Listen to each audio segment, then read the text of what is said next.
بسم الله الرحمن الرحيم. الحمد لله رب العالمين والصلاة والسلام على رسول خير خلقه محمد وعلى آله وصحبه أجمعين. سبحانك لا علم لنا إلا ما علمتنا إنك أنت العليم الحكيم. ربي زدني علما ربي زدني علما ربي زدني علما. ربي اشرح لي صدري ويسر لي أمري واحلل عقدة من لساني يفقه قولي. باب الجماعة وفضلها. باجماعت نماز پڑھنے کی فضیلت کے بارے میں یہ باب ہے، یعنی باجماعت نماز پڑھنے اور اس کی فضیلت کے متعلق یہ باب ہے، یعنی اس باب میں وہ احادیث نقل کی جائیں گی جن سے باجماعت نماز پڑھنے کی فضیلت، اس کی تاکید اور اس کے احکام اور مسائل کا علم ہوگا۔ تو یہ مردوں کے لیے ہے، باجماعت نماز پڑھنے کی جو فضیلت ہے یہ مردوں کے لیے ہے۔ بہرحال عورتوں کے لیے جو ہے مسجد میں جانے کا جو باب تھا وہاں پر کچھ تذکرہ ہو گیا تھا کہ نبی علیہ السلام کے دور میں عورتیں مسجد جایا کرتی تھی، پھر حضرت عمر رضی اللہ عنہ کے زمانے میں انہوں نے روک دیا، اور حضرت عائشہ رضی اللہ تعالی عنہ نے بھی فرمایا کہ اگر نبی علیہ السلام اس دور میں موجود ہوتے تو وہ بھی یہ حالات دیکھ کر یقیناً روک لیتے۔ تو جب صحابہ کے دور میں وہ فرماتے ہیں کہ نبی علیہ السلام موجود ہوتے تو روک دیتے، تو پھر آج کے دور میں آپ خود اندازہ لگا لیں کہ ان حالات میں کیا حکم ہے۔ دوسری بات، گھر وغیرہ میں اگر عورتیں باجماعت نماز پڑھتی ہے تو باجماعت نماز پڑھنا عورتوں کے لیے مکروہ ہے، یعنی اگر کوئی عورت ان کی امامت کروائے اور باقی عورتیں باجماعت نماز پڑھے تو یہ مکروہ ہے۔ ہاں اگر مرد نماز پڑھا رہا ہے، گھر میں کوئی محرم ہے اور اس کے ساتھ عورت باجماعت نماز پڑھتی ہے تو پھر اس کو بھی اس کا ثواب، باجماعت نماز پڑھنے کا جو ثواب ہے، اجر ہے، وہ ملے گا۔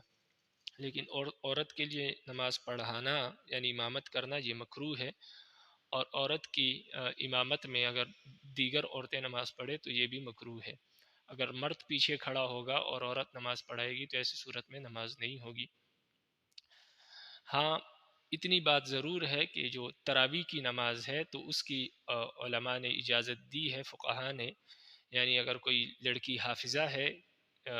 تو ایسی صورت میں اگر وہ تراویح کی نماز پڑھاتی ہے یعنی اس میں قرآن سناتی ہے تو ایسی صورت میں باقی عورت اس کے پیچھے کھڑے ہو کر تراویح کی نماز پڑھ سکتی ہے، اس کی اجازت ہے، وہ مکروہ نہیں ہے۔ باقی جب عورت نماز پڑھائے گی تو اس صورت میں بس ایک بالش جو ہے باقی عورتوں سے آگے کھڑی ہوگی، درمیان میں، زیادہ آگے کھڑی نہیں ہوگی جس طرح مرد کھڑے ہوتے ہیں ایک صف کے فاصلے پر، اس طرح نہیں، بلکہ صرف ایک بالش آگے ہوگی تاکہ دور سے یوں لگے کہ ایک ہی صف میں سارے کھڑے ہیں، لیکن قریب سے معلوم ہو کہ جو امامت کروا رہی ہے وہ ایک بالش جو ہے، یعنی آپ آدھا فٹ کہہ لیں، آدھا فٹ جو ہے وہ آگے کھڑی ہوگی۔ اب آپ کتاب کو دیکھیں، الفصل الاول، پہلی فصل۔ عن ابن عمر رضی اللہ تعالی عنہما قال قال رسول اللہ صلی اللہ علیہ وسلم صلاة الجماعة تفضل صلاة الفض ب27 درجہ۔ ابن عمر رضی اللہ تعالی عنہما سے روایت ہے، فرماتے ہیں کہ نبی علیہ السلام نے فرمایا کہ جماعت کی نماز تنہا نماز سے 27 درجے زیادہ ہوتی ہے، یعنی ثواب کے اعتبار سے 27 درجے زیادہ ثواب ملتا ہے۔ متفق علیہ۔ وعن ابی ہریرہ رضی اللہ تعالی عنہ قال قال رسول اللہ صلی اللہ علیہ وسلم والذی نفسی بیدہ لقد ہممت ان آمر بحطب فیحتب ثم آمر بالصلاة فیوزن لها ثم آمر رجلا فیؤم الناس ثم احالف الى رجال۔ ابو ہریرہ رضی اللہ تعالی عنہ سے روایت ہے، وہ نبی علیہ السلام سے فرماتے ہیں کہ نبی علیہ السلام نے فرمایا کہ قسم ہے اس ذات کی جس کے قبضے میں میری جان ہے، میں نے ارادہ کیا کہ کسی خادم کو لکڑیاں جمع کرنے کا حکم دوں، اور جب لکڑیاں جمع ہو جائے تو نماز کے لیے اذان کہنے کا حکم دوں، اور جب اذان کہی جائے تو اس کے بعد میں کسی شخص کو حکم دوں کہ وہ لوگوں کو نماز پڑھائے، اور ثم احالف الی رجال، اور پھر میں ان لوگوں کی طرف جاؤں، یعنی جو بغیر عذر کے گھروں میں نماز پڑھتے ہیں ان کی طرف جاؤں۔ الی رجال سے مراد وہ ہے۔ وفی روایت، اور ایک روایت میں یوں ہے کہ لا یشہدون الصلاۃ، یعنی ان لوگوں کی گھروں کی طرف جاؤں جو نماز میں حاضر نہیں ہوتے، یعنی باجماعت نماز نہیں پڑھتے۔ فاحرق علیہم بیوتہم، تاکہ میں ان کے گھروں کو جلا ڈالوں، یعنی وہ گھر میں موجود ہو اور میں ان کے گھروں کو جلا ڈالوں۔ والذی نفسی بیدہ لو یعلم احد انه یجد عرقا سمینا او مرماتین حسنتین لشہد العشاء۔ نبی علیہ السلام نے فرمایا کہ قسم ہے اس ذات کی جس کے قبضے میں میری جان ہے، اگر کسی کو یہ معلوم ہو جائے کہ مسجد میں گوشت کی فربا ہڈی بلکہ گائے یا بکرے کے 2 اچھے کھر مل جائیں گے تو عشاء کی نماز میں وہ ضرور حاضر ہوں گے۔ یعنی اگر کسی کو یہ معلوم ہو جائے کہ مسجد جانے پر مجھے دنیا کا کوئی مال متاع ملے گا، کوئی گوشت مل جائے گا یا کوئی اور چیز مل جائے گی یا پیسے مل جائیں گے، تو پھر تو وہ ضرور دونوں نمازوں میں جائیں گے، یعنی عشاء کی نماز میں بھی جائیں گے اور صبح کی نماز میں بھی جائیں گے۔ لیکن ثواب کے لیے کوئی شخص جو ہے مسجد کو نہیں آتا، تو اس لیے میرا دل چاہتا ہے کہ ایسے لوگوں کے گھروں کو جلا ڈالوں۔ اور ایک حدیث میں آتا ہے کہ اگر مجھے یہ خوف نہ ہوتا کہ ان کے گھروں میں عورتیں ہیں اور بچے ہیں، تو اگر عورتوں اور بچوں کا خوف نہ ہوتا تو میں ان کے گھروں کو حقیقتاً جلا ڈالتا۔ رواہ البخاری ولمسلم نحوہ، امام مسلم نے بھی اسی طرح ایک روایت بیان کی ہے، لیکن یہ روایت امام بخاری کی ہے۔ وعنہ قال، اور ابو ہریرہ ہی سے روایت ہے، فرماتے ہیں قال اتى النبی صلی اللہ علیہ وسلم رجل اعمى فقال یا رسول اللہ انه ليس لي قائد يقود الى المسجد۔ نبی علیہ السلام کی خدمت میں ایک نابینا شخص آیا اور کہنے لگا اے اللہ کے رسول، میرے پاس کوئی رہبر نہیں ہے جو مجھے مسجد تک لے کر جائے، یعنی میں خود اندھا ہوں اور کوئی مسجد تک لے جانے والا نہیں ہے۔ فسأل رسول اللہ صلی اللہ علیہ وسلم ان يرخص له فيصلي في بيته فرخص له، تو اس شخص نے نبی علیہ السلام سے سوال کیا کہ نبی علیہ السلام ان کو اجازت دے دے کہ وہ شخص اپنے گھر میں ہی نماز پڑھ لیا کرے۔ فلما ولا فرخص له، تو نبی علیہ السلام نے اجازت دے دی۔ فلما ولا، جب وہ جانے لگا، دعاہ، تو نبی علیہ السلام نے اس کو واپس بلایا۔ فقال، اور کہنے لگے هل تسمع النداء بالصلاة، فرمایا کیا تم اذان کی آواز سنتے ہو، یعنی آپ کے گھر میں اذان کی آواز آتی ہے؟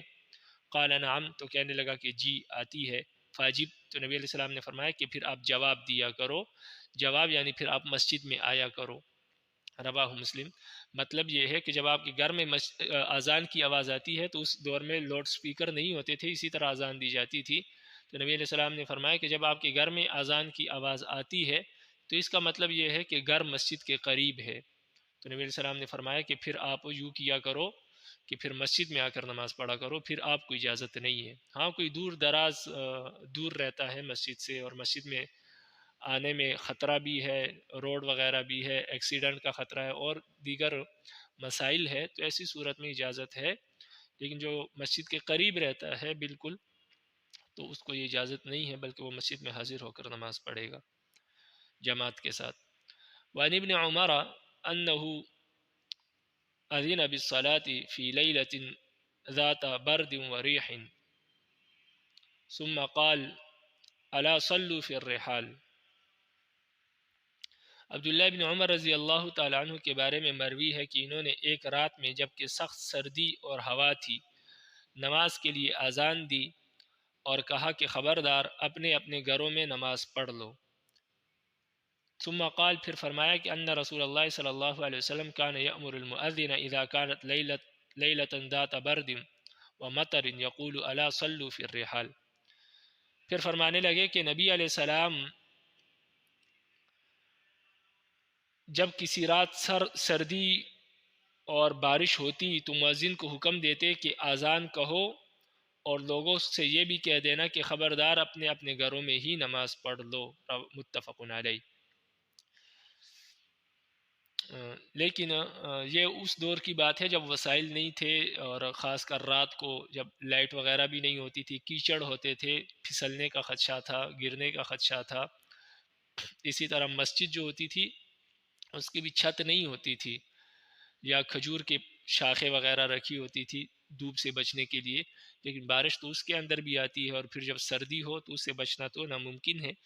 تو اس لیے نبی علیہ السلام یہ حکم دے دیا کرتے تھے کہ گھروں میں نماز پڑھ لو۔ لیکن آج کل پکی مسجدیں موجود ہے، وسائل موجود ہے، گاڑیاں موجود ہے، روڈ ہے، لائٹ ہے، تو ایسی صورت میں اگر زیادہ مشکل نہ ہو، گھر دور نہ ہو یا سواری نہ ہو، تو ایسی صورت میں تو گنجائش ہے۔ لیکن اگر سواری موجود ہے، باقی وسائل موجود ہے، چھتری وغیرہ موجود ہے، تو معمولی سی بارش یا سردی کی وجہ سے مسجد میں جانے کو ترک نہیں کرنا چاہیے، بلکہ مسجد میں جایا جائے، وہیں پر نماز پڑھے، کیونکہ وہاں پر سہولیات باقی موجود ہے، گرمی کی سہولیات بھی موجود ہوتی ہے، وہاں پر مسجد گرم ہوتی ہے، پھر پکی مسجدیں ہیں، قالین وغیرہ بچھی ہوتی ہے۔ تو آج کل کے دور میں وہ جو ہے جس بنا پر نبی علیہ السلام کہتے تھے گھروں میں نماز پڑھو، وہ مسائل آج کل کے دور میں موجود نہیں، اس لیے اگر زیادہ تکلیف نہ ہو تو مسجد میں حاضر ہونا ضروری ہے۔ ہاں، اگر کوئی شخص واقعی کسی کے پاس وسائل بھی نہیں ہے، یا زیادہ دور ہے، یا واقعی تکلیف میں ہے، وسائل موجود ہے لیکن فی الحال موجود نہیں ہے، تو ایسی صورت میں پھر اس کے لیے گنجائش ہے، وگرنہ ویسے عام طور پر نہیں ہے۔ وعنہ قال، اور ابن عمر ہی سے روایت فرماتے ہیں، ویسے علماء نے بارش کو جو ہے جماعت کے چھوڑنے کے عذر میں شامل کیا ہے، یعنی اگر سخت بارش ہو رہی ہے، تیز بارش ہو رہی ہے، تو ایسی صورت میں جماعت چھوڑنا یہ جائز ہے، یہ علماء نے فقہ کی کتابوں میں لکھا ہے۔ وعنہ قال، ابن عمر رضی اللہ تعالیٰ عنہما سے روایت ہے، فرماتے ہیں قال رسول اللہ صلی اللہ علیہ وسلم، رسول اللہ صلی اللہ علیہ وسلم نے فرمایا، اذا وضع عشاء احدکم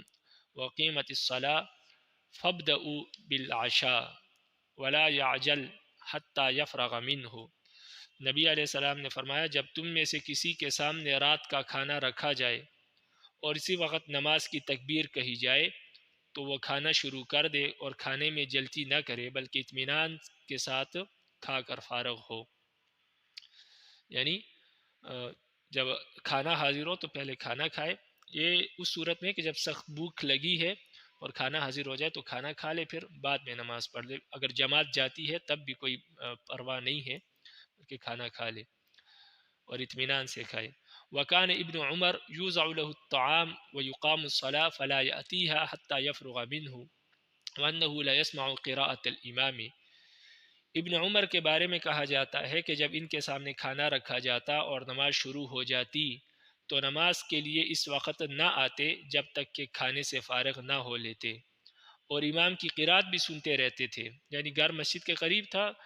تو امام کی قرات کی آواز بھی آتی تھی، اور حضرت کھانا بھی کھا رہے ہوتے تھے، نماز میں نہیں آتے تھے، کیونکہ اس وقت حکم یہی ہے کہ کھانا پہلے کھا لے، بعد میں نماز میں حاضر ہو جائے۔ متفق علیہ۔ وعن عائشہ رضی اللہ تعالی عنہ انہا قالت سمعت رسول اللہ صلی اللہ علیہ وسلم، حضرت عائشہ رضی اللہ تعالی عنہ سے روایت ہے، فرماتی ہے کہ میں نے رسول اللہ صلی اللہ علیہ وسلم کو سنا فرما رہے تھے، لا صلاة بحضرت الطعام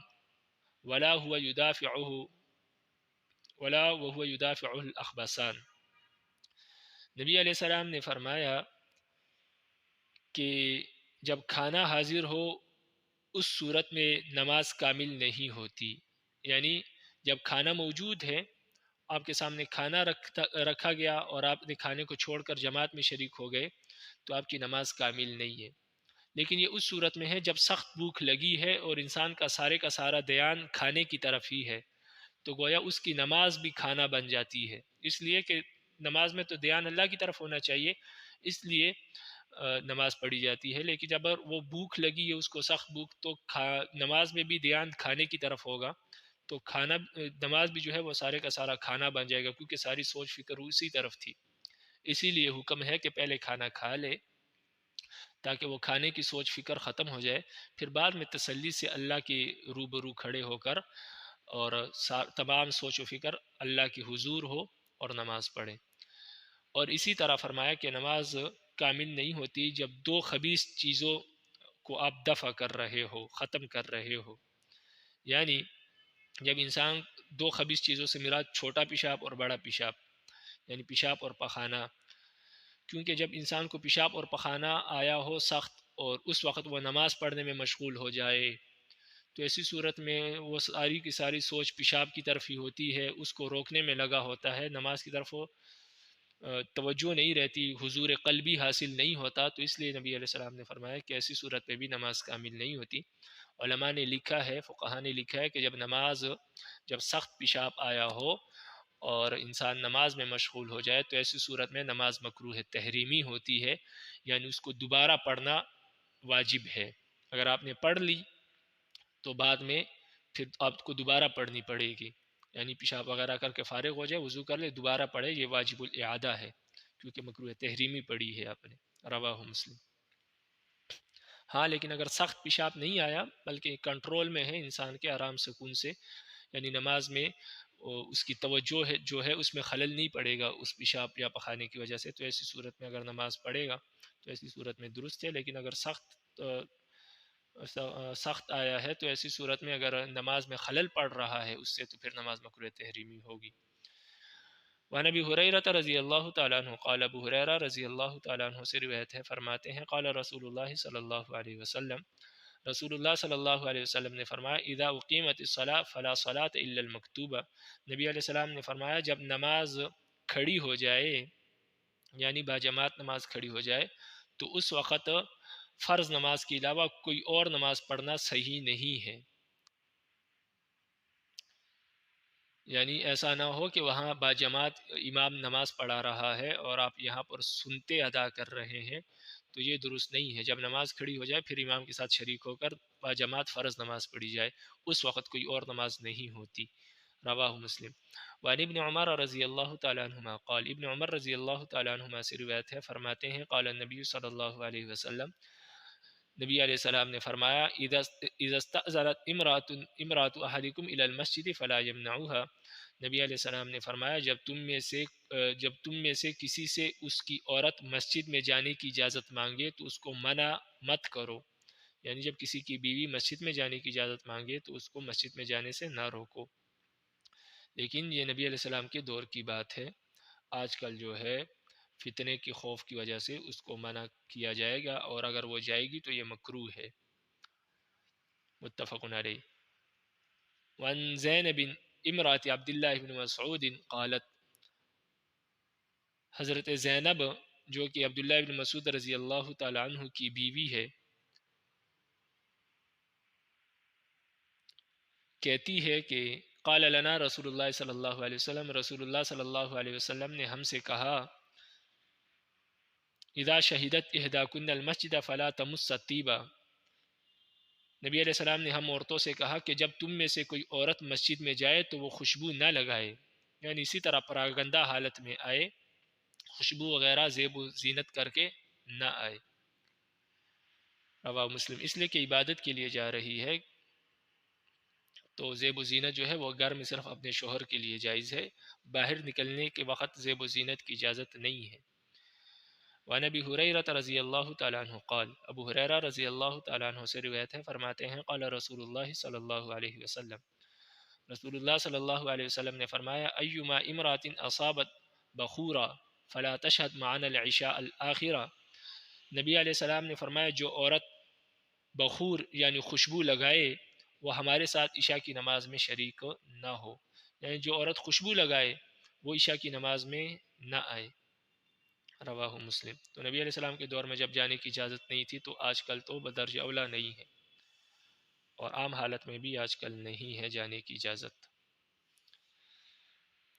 الفصل الثانی، اور ابن عمر رضی اللہ تعالیٰ عنہما قال، ابن عمر رضی اللہ تعالیٰ عنہما سے روایت ہے، فرماتے ہیں قال رسول اللہ صلی اللہ علیہ وسلم، رسول اللہ صلی اللہ علیہ وسلم نے فرمایا لا تمنعوا نساءکم المساجد وبیوتہن خیر لہن، نبی علیہ السلام نے فرمایا تم اپنی عورتوں کو مسجدوں میں آنے سے نہ روکو، لیکن گھر میں نماز پڑھنا ان کے لیے زیادہ بہتر ہے۔ رواہ ابو داؤد، یعنی گھر میں نماز پڑھنے کا زیادہ اجر ہے۔ تو اس لیے عورتوں کے لیے گھر میں نماز پڑھنے کا زیادہ اجر ہے، بلکہ گھر میں پھر جو گھر کا کمرہ ہے اس میں زیادہ اجر ہے، اور گھر کے کمرے میں پھر گھر کے کمرے کا جو کونا ہے جہاں پر کسی کی نظر نہیں پڑتی، وہاں پر سب سے زیادہ افضل ہے عورت کے لیے نماز پڑھنا۔ مسجد میں جانے کی نبی علیہ السلام کے دور میں اجازت تھی، افضل اس وقت بھی نہیں تھا، لیکن چونکہ عورتیں یہ خواہش کرتی تھی کہ نبی علیہ السلام کے پیچھے ہم بھی نماز پڑھیں، تو اس لیے اجازت تھی، لیکن آج مسجد میں جانے کی اجازت بھی نہیں ہے، اور افضل اس وقت بھی نہیں تھا جب نبی علیہ السلام کے دور میں مسجد نبوی میں نبی علیہ السلام کے پیچھے نماز پڑھنا افضل نہیں تھا، بلکہ گھر میں نماز پڑھنا اس دور میں افضل تھا۔ تو آج کل جب کہ مسجد نبوی بھی نہیں ہے، عام مسجد ہے، عام کوئی شخص امام ہے، تو اس کے پیچھے نماز پڑھنے سے زیادہ افضل ہے کہ گھر میں نماز پڑھے۔ وعن ابن مسعود رضی اللہ تعالیٰ عنہما قال، ابن مسعود رضی اللہ تعالیٰ عنہما سے روایت ہے، فرماتے ہیں قال رسول اللہ صلی اللہ علیہ وسلم، رسول اللہ صلی اللہ علیہ وسلم نے فرمایا صلاۃ المرأة فی بیتها افضل من صلاتها فی حجرتها، نبی علیہ السلام نے فرمایا عورت کا گھر کے اندر نماز پڑھنا صحن میں نماز پڑھنے سے بہتر ہے۔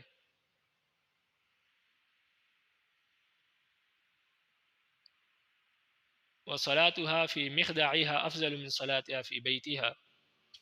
اور کوٹھری میں نماز پڑھنا کھلے ہوئے مکان میں نماز پڑھنے سے بہتر ہے، یعنی بالکل بند کمرے میں نماز پڑھنا، یعنی جتنی ڈکی چھپی جگہ ہوگی وہاں پر عورت کے لیے نماز پڑھنا افضل ہے، سب سے زیادہ افضل وہیں پر ہے۔ تو یہ نبی علیہ السلام کے دور میں بھی یہی تھا کہ نبی علیہ السلام کے پیچھے نماز پڑھنے سے زیادہ افضل یہ تھا کہ عورت گھر میں نماز پڑھے۔ رواہ ابو داود۔ تو آج کل آپ خود اندازہ لگا لے پھر۔ وعن ابی ہریرہ رضی اللہ تعالیٰ عنہ قال، ابو ہریرہ رضی اللہ تعالیٰ عنہ سے روایت ہے، فرماتے ہیں انی سمعت حبی ابا القاسم صلی اللہ علیہ وسلم یقول لا تقبل صلاة امرأة تطیبت للمسجد حتی تغتسل غسلها من الجنابہ۔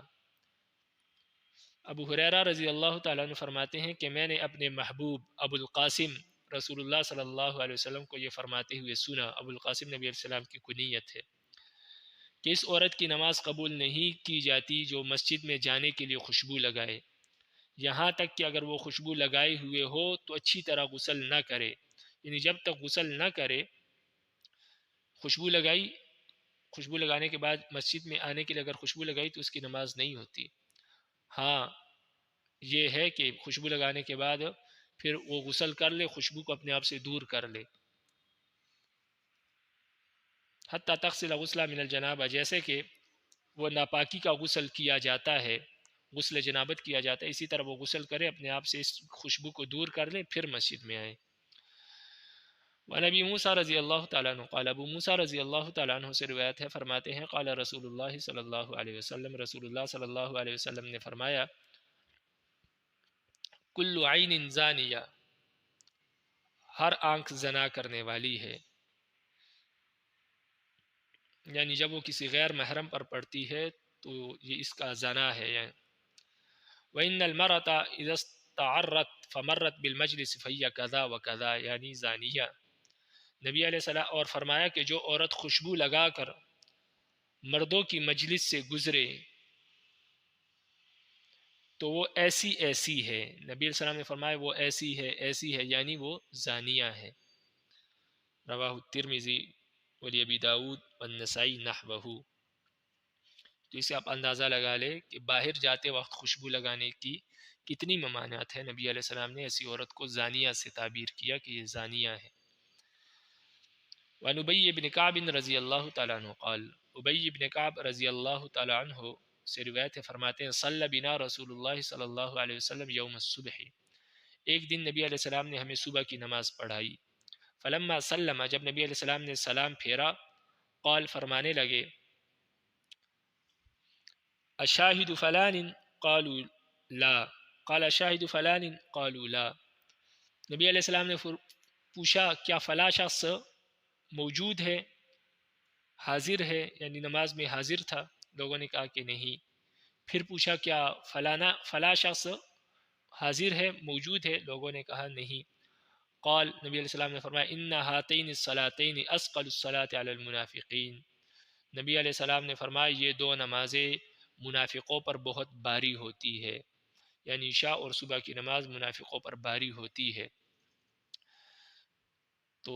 جو صبح اور عشاء کی نماز میں حاضر نہیں ہوتے گویا وہ لوگ منافق ہے۔ وَلَوْ تَعْلَمُونَ مَا فِيهِمَا لَاتَيْتُمُوهُمَا وَلَوْ حَبْوًا عَلَى الرَّكْبِ۔ اور نبی علیہ السلام نے فرمایا اگر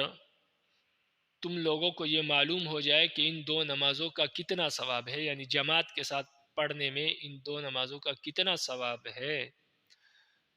تو تم گھٹنوں کے بل آتے، یعنی اگر تم چل نہ سکتے تو گھٹنوں کے بل آتے لیکن نماز میں ضرور حاضر ہوتے اگر تمہیں اس کا ثواب کا علم ہو جاتا۔ وَإِنَّ الصَّفَّ الْأَوَّلَ عَلَى مِثْلِ صَفِّ الْمَلَائِكَةِ وَلَوْ عَلِمْتُم مَّا فَضِيلَتُهُ لَابْتَغَيْتُمُوهُ وَإِنَّ صَلَاةَ الرَّجُلِ مَعَ الرَّجُلِ أَزْكَىٰ مِن صَلَاتِهِ وَحْدَهُ۔ اور نبی علیہ السلام نے فرمایا پہلی صف فرشتوں کی صف کی طرح ہے، اگر تم پہلی صف کی فضیلت جان لو تو اس میں شامل ہونے کے لیے جلدی پہنچنے کی کوشش کرنے لگو۔ اور آدمی کا اکیلے نماز پڑھنے سے دوسرے آدمی کے ساتھ مل کر نماز پڑھنا زیادہ ثواب کا باعث ہے۔ وَصَلَاتُهُ مَعَ الرَّجُلَيْنِ أَزْكَىٰ مِن صَلَاتِهِ مَعَ الرَّجُلِ وَمَا كَثُرَ فَهُوَ أَحَبُّ إِلَى اللَّهِ۔ اور نبی علیہ السلام نے فرمایا کہ دو آدمیوں کے ساتھ مل کر نماز پڑھنا ایک آدمی کے ساتھ مل کر نماز پڑھنے سے زیادہ اجر و ثواب رکھتا ہے، اور جس قدر زیادہ لوگ ہوں گے نماز میں اللہ کے نزدیک وہ زیادہ محبوب ہے، جتنے بڑی جماعت ہوگی اللہ کو اتنی زیادہ محبوب ہوگی وہ، تو اس لیے زیادہ لوگوں کے ساتھ مل کر نماز پڑھنے کی کوشش کرنی چاہیے۔ رواه ابو داؤد والنسائی۔ وعن ابی الدرداء رضی اللہ تعالیٰ عنہ قال، ابو درداء رضی اللہ تعالیٰ عنہ سے روایت ہے، فرماتے ہیں قال رسول اللہ صلی اللہ علیہ وسلم، رسول اللہ صلی اللہ علیہ وسلم نے فرمایا ما من صلاة في قرية ولا بدو لا تقام فيهم الصلاة إلا قد استحوذ عليهم الشيطان فعليك بالجماعة۔ نبی علیہ السلام نے فرمایا کہ جس بستی اور جنگل میں تین آدمی ہو اور جماعت سے نماز نہ پڑھتے ہو تو ان پر شیطان غالب رہتا ہے، لہذا تم جماعت کو اپنے اوپر لازم کر لو، یعنی ہر جگہ پر باجماعت نماز پڑھا کرو۔ فإنما يأكل الذئب القاضية، کیونکہ اس بکری کو بیڑیا کھا جاتا ہے جو ریوڑ سے الگ ہو، یعنی جو بکری تنہا رہ جاتی ہے بیڑیا اس کو کھا لیتا ہے، تو اسی طرح انسان کا بیڑیا جو ہے وہ شیطان ہے۔ جب انسان جماعت سے الگ رہتا ہے تنہا نماز پڑھتا ہے تو شیطان اس کو شکار کر لیتا ہے، اس کو گناہوں میں مبتلا کر دیتا ہے، اس لیے جماعت کو لازم پکڑو۔ رواہ احمد و ابو داؤد والنسائی۔ وعن ابن عباس رضی اللہ تعالیٰ عنہما قال، ابن عباس رضی اللہ تعالیٰ عنہما سے روایت ہے، فرماتے ہیں نبی علیہ السلام نے فرمایا من سمع المنادی فلم يمنعه من اتباعه عذر قالوا وما العذر قال خوف او مرض لم تقبل منه صلاة التي صلى۔ ابن عباس رضی اللہ عنہما نے فرمایا کہ نبی علیہ السلام نے فرمایا جو آدمی اذان کہنے والے یعنی مؤذن کی آواز سنے اور مؤذن کی تابعداری نہ کرے اور مؤذن کی تابعداری سے اسے کوئی عذر نہ روکے، یعنی کوئی عذر بھی اس کو نہ ہو مسجد جانے میں تب بھی نہ جائے۔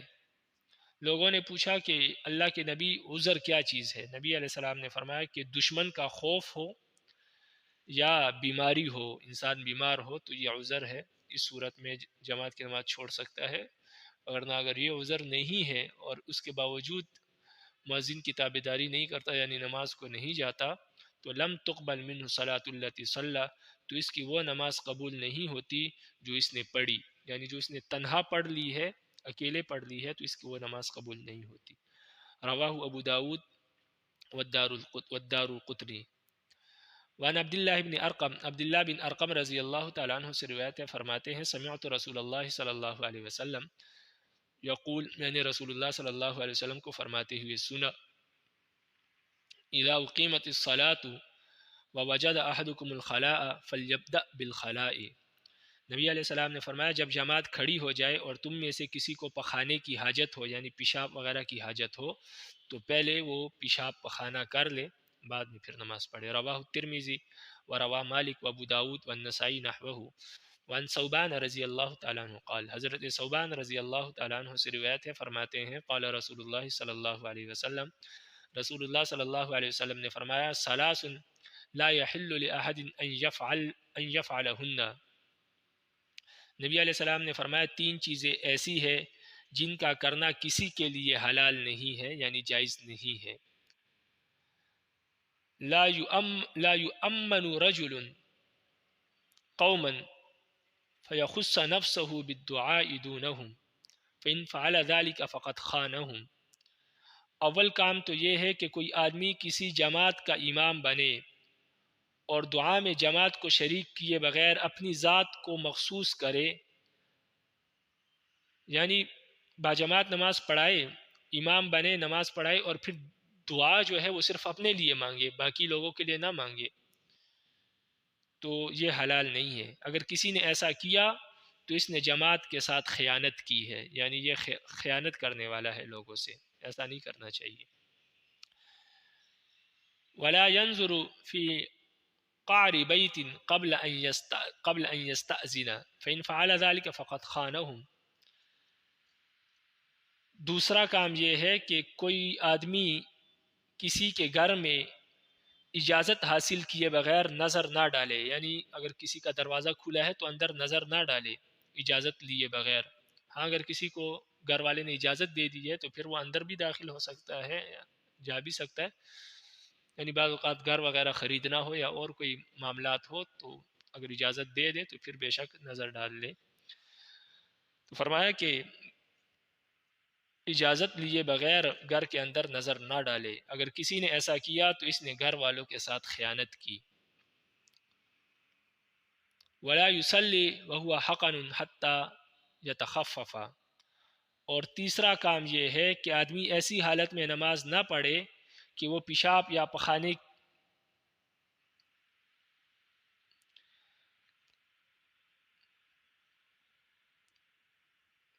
فرمائے آدمی ایسی حالت میں نماز نہ پڑھے کہ اس نے پیشاب یا پخانے کو روکا ہوا ہو، وہو حقن یعنی پیشاب یا پخانے کو روکا ہوا ہو،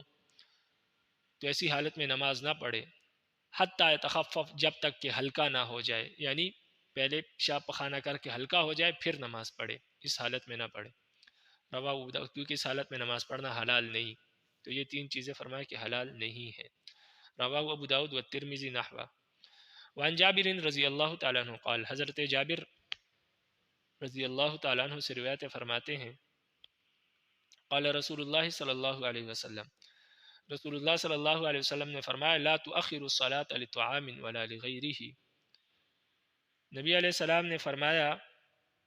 کہ کھانے کے لیے یا کسی اور وجہ سے نماز کو اس کے وقت سے مؤخر نہ کرو۔ رواہ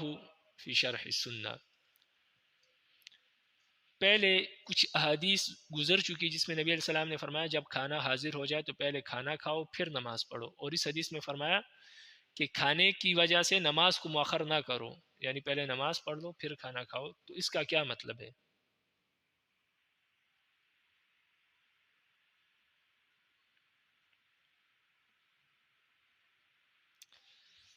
تو پہلی صورت تو یہ ہے کہ اگر کھانا حاضر ہے اور جماعت کھڑی ہے تو ٹھیک ہے، آپ کھانا کھا لیں، بعد میں آرام سے نماز پڑھ لیں،